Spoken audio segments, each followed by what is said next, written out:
He's the well-known astrologist, best known as Queer Cosmos on social media. Colin Bedell has dedicated his career to the queer community by providing an astrological resource. Today, Colin joins us to help us understand astrology and how it can make an astounding impact on our lives. This is Advocate Now.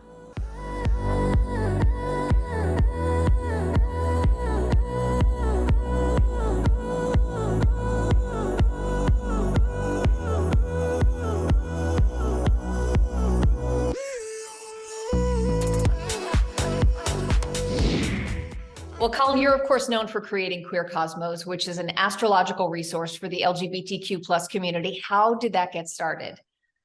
Well, through relationship, of course, right? Which is very much aligned with queer theory. My best friend, Christina Shani is a queer Chinese-American woman in Brooklyn. And we decided, you know what if we created a website that helped sort of synthesize the astrological and personal development ideas that we've used navigating being a 20-something in New York, and put it forward for queer folks who maybe want to see some more gender inclusive language, some theories on relationships that are not just so heteronormative, especially around like traditional notions of monogamy, etc. Let's just create a sort of classroom around that. And that's what we did. And we're still doing it to this day, baby. Yeah, and I love that you're focused on relational health and that sense Yes. of interconnectedness. I mean, mental health issues severely and disproportionately affect the queer community, especially in relation to feelings of shame and loneliness. But through your work, have you Absolutely. noticed that astrology has helped those in the queer community decrease the intensity of some of those feelings? That's an incredible question. And yes, that's why the kind of premise in my book, Queer Cosmos, was how do we use astrology to help us unlearn the ways in which shame tells us to be who we aren't, and then use astrology to remember who we are, right? Because shame is the emotion that I'm unworthy, right? And astrology repudiates that and says, oh no, you are fundamentally worthy. Here's the gifts, the strengths, some challenges that you may have that tell the story of your worthiness. Who would you be if you lived from this premise, right? And to that point, Queer Cosmos really helps people cultivate authenticity and radical acceptance through astrology. And also, astrology is such an incredibly powerful tool. I think, some people like to equate it with, horoscopes or just something surface or fluff. It truly can help us identify who we are. Absolutely. What we're meant to do here. Absolutely. The trajectory of our life path. Absolutely. How would you say astrology can help us in our journey? You just did, Sonia, very beautifully. I'm like, do you need a job now? Yes. Do you want to be an astrologer? Well, I think that's really where astrologers can help so many, is giving folks the language, the accurate vocabulary to define and declare who they are, right? And even just around some of the complexities around, well, what is the authentic self? Are we always authentic? Is it okay if we move about in different dimensions of life?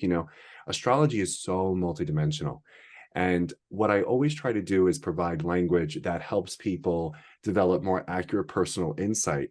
So in those life-defining moments when they need to say, I love you first, or, declare a boundary, apologize, offer forgiveness, get a job, they can at least have a vocabulary to define and declare themselves in those moments. And I think astrology can help in so many ways, but I think for the purpose of this conversation, I think it's one of the most powerful tools for accurate personal insight that we have. And I almost feel that it's been kept from us. I feel like that it's been kept a secret because those who know how powerful it is. That's right. That's why I think that the power of it has been dampened a little bit, that maybe they don't want the general masses Of course. Tell me a little bit about your own personal journey with astrology. How did that start? And did you always know that you wanted to be an astrologer?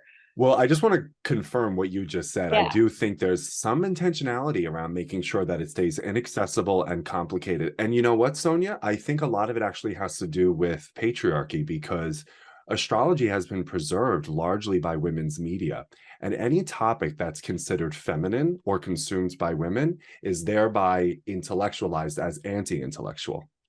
Right? 100%. There are so many layers to this, Gemini. Forget it.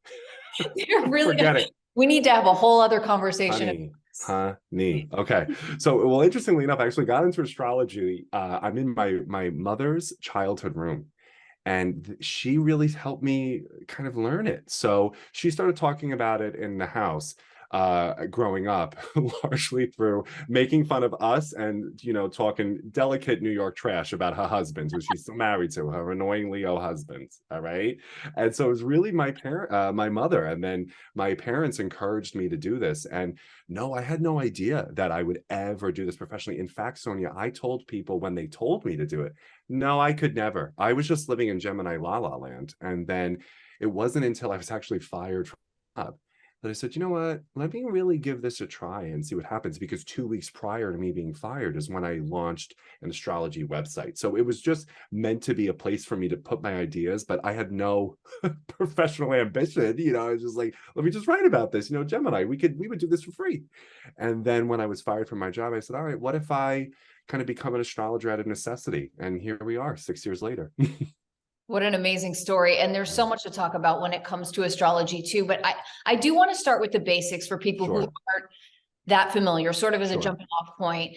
Everyone has the big three, the sun, I hope, and ascendant, yes, which all describe different parts of us. But so can you explain what each of those are and how they affect our lives? Yeah. Well, for context, when we talk about astrology, what we're discussing is where are the luminaries, those are the sun and the moon, and all of the planets, Mercury to Pluto, where are they in the 12 zodiac constellations? Because an astrologer maps out the location of those luminaries and the planets in any of those 12 zodiac signs and 12 zodiac constellations. And that map tells a story theoretically about this individual, about their strengths. And so the moon will start there, whatever sign it's in, which it stays in a sign for about 2.5 days. It's a fast celestial body, obviously, because it's close to the sun. It makes a quick revolution. Tells the story of your emotional nature. It represents what you're born as, right? And it tells the story of your attachment styles and attachment strategies as well. And just where you go when you're in fight, flight, or freeze, but also when you are in your deepest space of inner peace. That's the moon sign. The sun sign, I would argue, and this is the work of my astrology mentor, Maria Di Simone, she argues that the moon sign is what you're born as, the sun is what you're becoming. So if you've ever read an assessment about your sun sign and said, sometimes not really, that could be because where you're at in your self-actualization journey is a little bit more focused on the moon sign. But the sun represents who your chart wants you to become in this lifetime. And I like that frame because it lets us know that self-actualization is a process. We don't get to graduate. It's a marathon, not a sprint kind of thing. And then as we're becoming the sun from the space of the moon, I think that process of becoming gets filtered through the rising sign for the world to see. A lot of us have very little sort of awareness around our ascendant because it's the way we introduce ourselves. It's your astrological handshake. Hi, how you doing? I'm an Aquarius rising, right? We don't even realize. Yeah. And so when we look at the moon, the sun, and the rising as only just fractions of the astrology, right? There's so much more to that. What we're asked to do is integrate rather than alternate that energy and do our best to express the integration of those signs. What a great description of all of that. And, I have had my astrology chart read on a number of occasions, and it has really helped me understand why I operate the way that I operate. I mean, things that I have sort of beaten myself up over for years. And we talk about shame earlier, and that's where that understanding can really help you just kind of look at the big picture and why, now when I have an off day, I can just be like, it's my Libra moon. I can't help it. It's just my Libra moon. Right. I'm feeling conflicted because it's really hard to navigate all these contradictions and complexities of the human experience. Girls, leave me alone. Yeah, it's just my Libra moon, Exactly. And that makes me so happy that that's what astrology has helped you do, because again, we live in a world that constantly tells you, be who you aren't, be who you aren't. And then astrologers get this incredibly sacred responsibility to say, no, be who you are. And here's the story of who you are.